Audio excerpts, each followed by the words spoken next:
So I spent, until I found yoga, I spent my life searching for a form of movement that I would stick to, purely from an exercise point of view.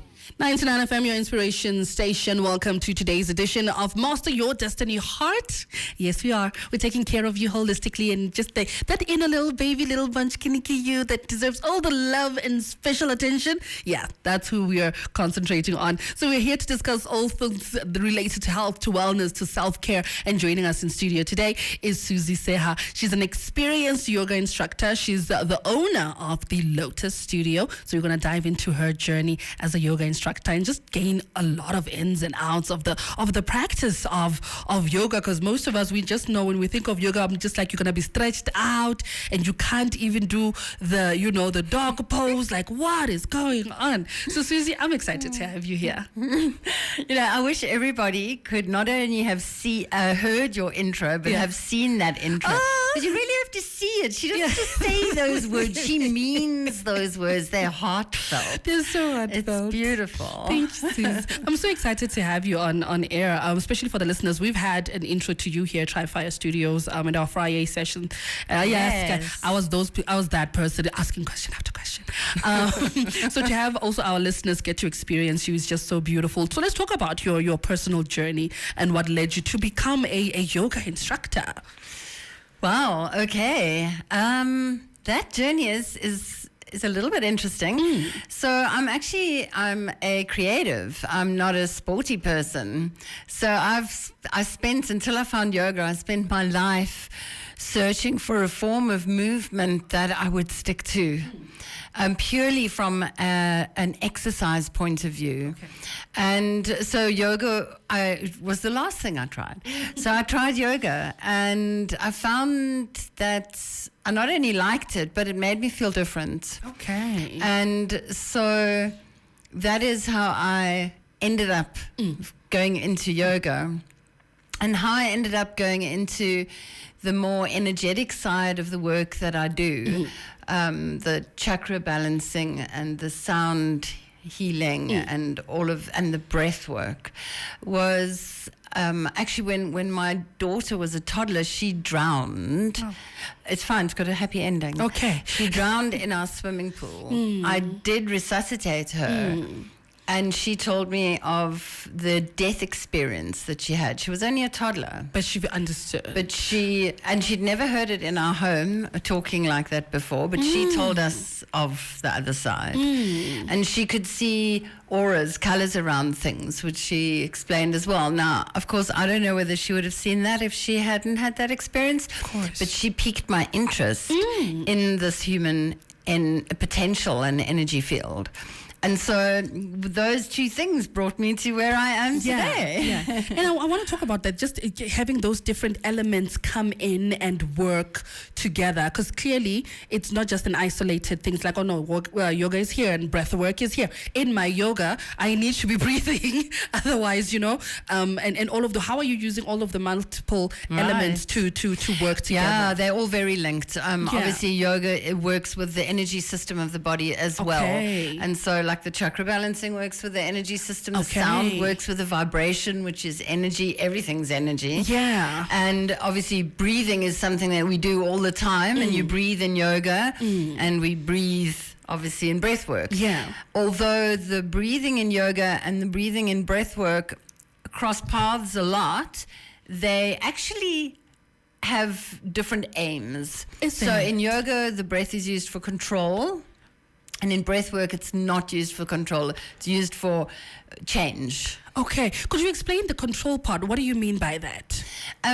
In yoga, we use the breath to control. Okay. Yeah. So in other words, we have we don't want to be out of body, if I can say that. Okay. We want to really be very present and in tune. Yeah. And we want to we have control of the breath. So we have controlled inhales, controlled exhale, very much. Yoga itself is quite structured. And the breath used in yoga is pretty structured as well.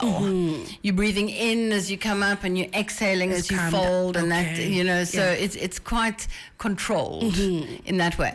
And when we're doing breath work, we use breath work to change our state.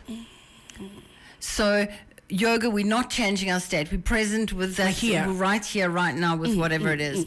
And in breath work, we change the state with the breath. So what do I mean change the state? Well, we use our breath to change how we feel, how our body is responding or reacting. And we use it for calming. We use it for balancing. We use it for energizing. And we use it for transformation. So quite different. So yes, a lot of the breaths that we do in breathwork and yoga are the same. So you might think, well, who's conning who? Like, why does one say it's controlled and the other say it's like... but it's similar. But it's just the way in which it's being used. It's the intention behind it and the way in which it is being used. So, I want to just touch a little bit on yoga because, everybody has all of these studies. Oh, yoga helps you with mindfulness and mindfulness and mindfulness. And for me, with my erratic mind, my monkey brain, right, that can never sit still to do anything, how am I in downward dog and in being mindful? Because now I'm losing my balance. How does that work? How does the mindfulness of the yoga work? Okay, so mindfulness is being 100% present in the moment on purpose for the purpose of learning more about yourself. Okay. So it's being 100% present in whatever that moment is, whether it's a falling moment or a moment of stability. I just had my aha moment, because in my head, it's like meditation. I have to free my mind and think of nothing, and then be in a pose and all of that. That was my misconception. No. You see, mindfulness is being present in whatever that moment is. Wow. Could be a good moment, could be a terrible moment, and it's feeling that moment without judgment. I love the non-judgment part, because Miguel loves judging her that's thoughts. A big part of mindfulness is no judgment, kindness to yourself.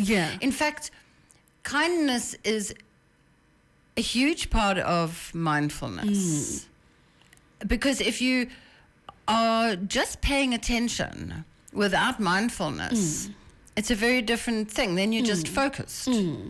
You're not being mindful.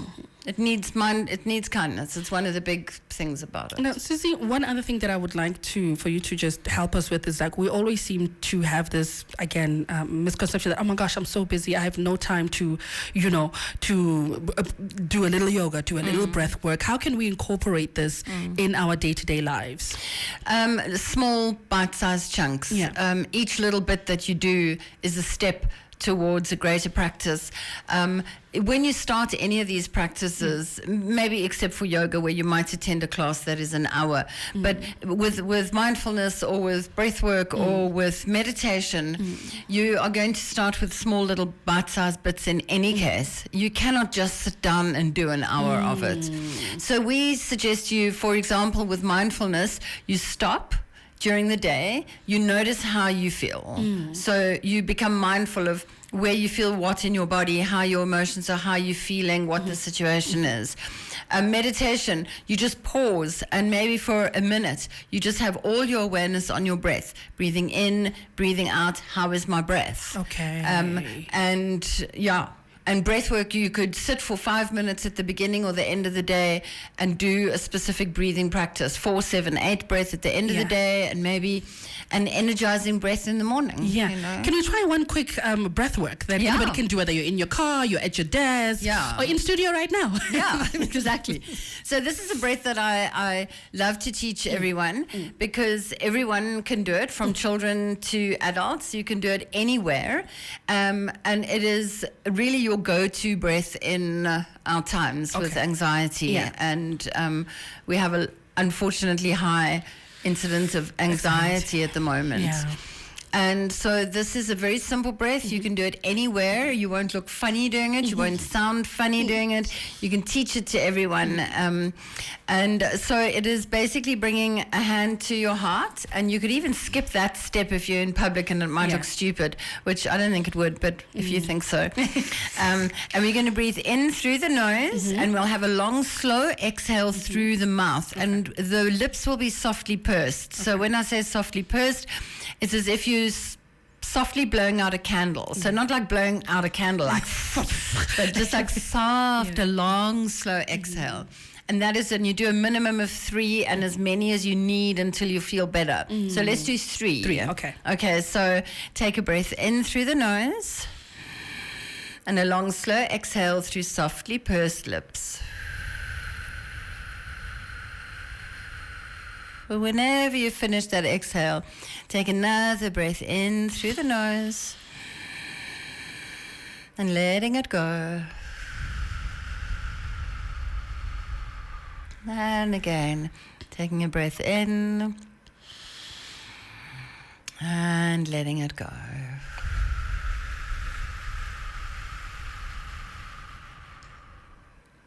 I like the part of touching my heart. Yeah. It's like it makes me very close to myself. Like, oh. Yeah. Well, it is true. Our heart has brain-like cells in it called sensory neurites, and there are over 40,000. And the heart actually sends more messages to the brain than the brain sends to the heart. No. So do listen to your heart. No. Yeah. This is shit. I love learning things new every day. I am today's years old and I love it. I love it. Oh, what? Because I usually operate more from my head and from my heart. We've got 3 brains. So we've got the mechanical engine in your head. Yes. And you've got to listen to your heart and then listen to your gut. Then the gut needs work. My wood, Lord. The gut needs work. But it's intuition. It has served me well. So Exactly. thank you so much. I can really talk to you forever and ever.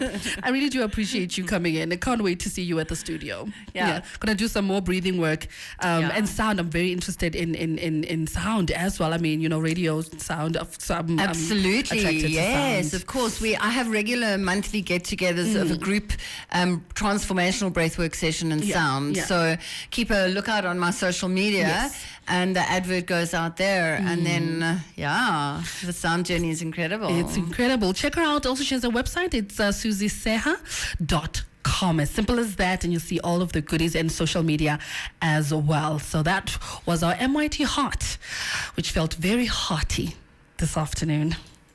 That was MYD Heart. Brought to you by NHP.